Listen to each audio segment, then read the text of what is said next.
What's up, everybody? My name's Are the Silent, and welcome back to my channel. Today's episode is we are going to be talking about purifying items before, well, you enchant them. So typically, you're supposed to purify the items. You can do this with either consecration or by using the 4 elements to do it. Some people use their mental energy and from the mental plane to purify things, or perhaps any other assortment of chakras that can be manipulated, or their energy can be manipulated in such a way that it can cause this item to become more clean. And this is important for a few reasons. So one of my other videos last week, I discussed vaguely about the purification process, correct, right? No, see, now I don't even remember. Let's see, it was about, I lost my train of thought. Well, however, that is, it's important to purify. Yeah, now I remember. Okay, it's important to purify because you don't want latent energy on your items or artifacts or whatever you want to call them, right? So, reason it being is because energy that builds up on specific items, necklaces, rings, and stuff that we wear all the time, and we don't cleanse them, a lot of times we tend to misplace them, or they begin to feel quite heavy, energetically speaking. Whether your intent with, like, let's say a wedding ring, is to maintain the bond and link in a marital situation, and it's something that you're typically going to be wearing all the time, unless you work with like cooking and baking, or with really acidic things, or stuff like taking out the garbage or being a garbage man. Well, around that assortment of things, it's definitely important to purify the item. And so you can purify using, well, a myriad of things. That's the most original and probably one of the oldest ways to purify an item for enchantment, is to bring in all 4 elements. If you can. Some items cannot be rinsed with water, some items can't be really in the dirt. So depending upon the items, durability is where you're really going to want to set the instinct or intuition to figure out if it's something that you can do that with. Now, there's other ways you can purify it beyond just using your mental ability to intend to purifying energy around something, or just using the symbolism or the physical aspects of the 4 different elements of this planet or this plane, 3rd dimensional realm, what have you. There is also truly consecrating something. Now, I know I am obviously a known witch, however, I do like to keep an open mind about certain things and artifacts, and actually, I come across more Christian and Hebrew texts than I do of any other language. So there is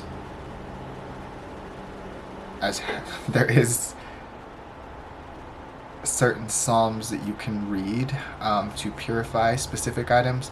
They work very well when you're burning and cleansing the item using frankincense, but this is typically the process that I would recommend for using on, like, Seals of Solomon. There's a specific order in which you're supposed to read these specific psalms and to consecrate that specific pendant. But that's all very, very specific. The items had to be made on a certain time of day, on a certain day of the week, of a certain material, so to reap the most benefits of it. I mean, and that is one mention of another enchanted item. But the sigils are already put onto them, and so just to recap, There's obviously plenty of different ways to purify an item. You can use mental intention, you can use energy manipulation, you can use symbolism, or real elements, different elements, or you can go the old-fashioned way and use Bible Psalms. There's plenty of things out there that you can use as a reference point on how to consecrate items. It's usually not typical that people consecrate in this way, but it is very, very effective in maintaining a purified sense of energy from it, and it almost makes it very resistant to incoming energies and your own energy layering upon it and over and layering it, right? Now that's may be a little bit different for the rope, and depending upon how you hold it, yada yada yada yada yada, but those are the most important ways to purify an item, and it is very, very important. I believe it's not necessary, but I believe it's important to ward off specific kinds of energy, negative energies that are trying to find their way into your amulet because they sense its magical ability, or perhaps just latent negative energy. Perhaps you're having a bad week. You don't want it to layer in there and cake up things. And of course, you want a steady and purified platform in which to use your intent to do it. Now, giving it a ritual will make it seem absolutely like it's the real shebang, a real deal, and there's different ideologies on how people would go about attaining such results with enchantment, but I would instruct you to use your own discretion and intuition in what feels real to you, because those emotions are very important to the ritualistic aspect of imprinting an energy or an intent onto a specific item of your choosing. Whether it's a sigil, an amulet, a talisman, and the difference between them is an amulet is it protects you, and a talisman pulls things towards you. So bearing that in mind, there's really not much more to discuss about that, but I guess I could do another video.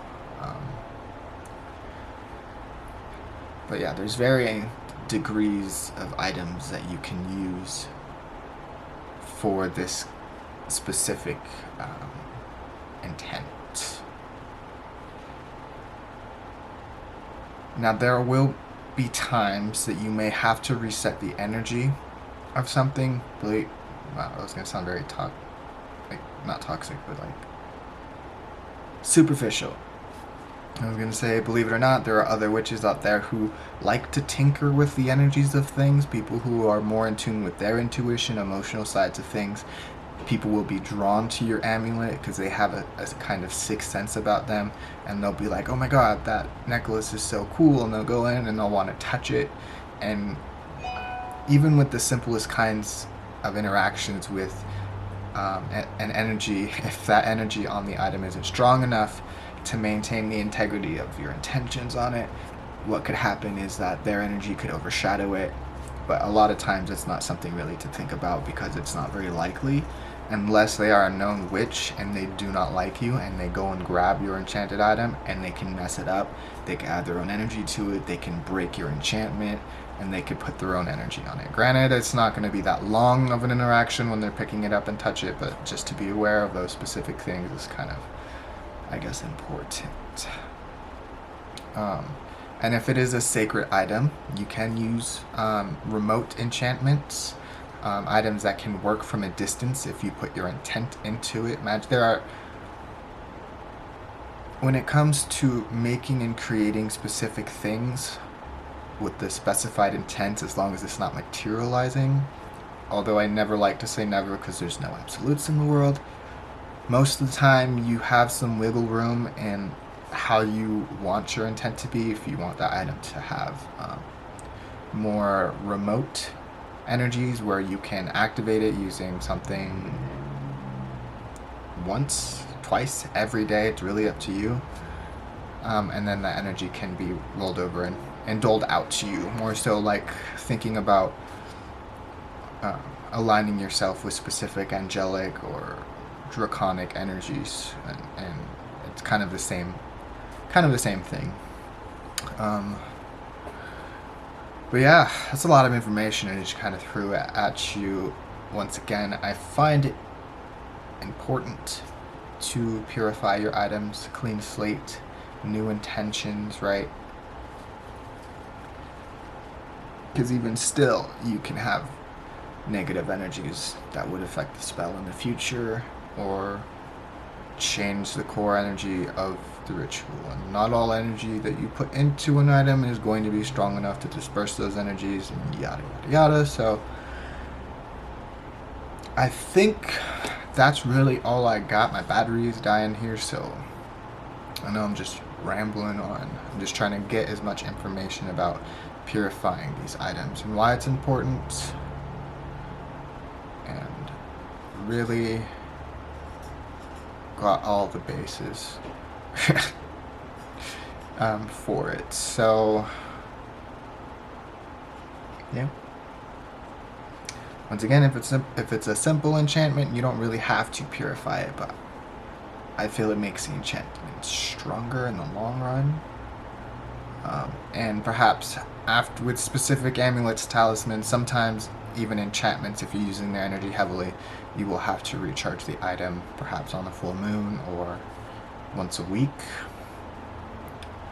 So, but it would be up to your discretion and your intuition on when you want to actually make that your reality. So I think that's about all I got. I should quit while I'm ahead and quit rambling on. So yeah, I didn't even say welcome back to the Astral Academy, right? Well, welcome back. The homework for today.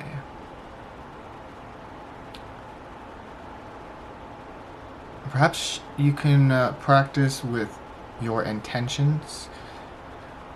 You can either use this going with the law of attraction, or perhaps just wearing a piece of jewelry on you, or something on you that you would usually every day, and just tell it, I wear this, or just say it out loud, I wear this for protection.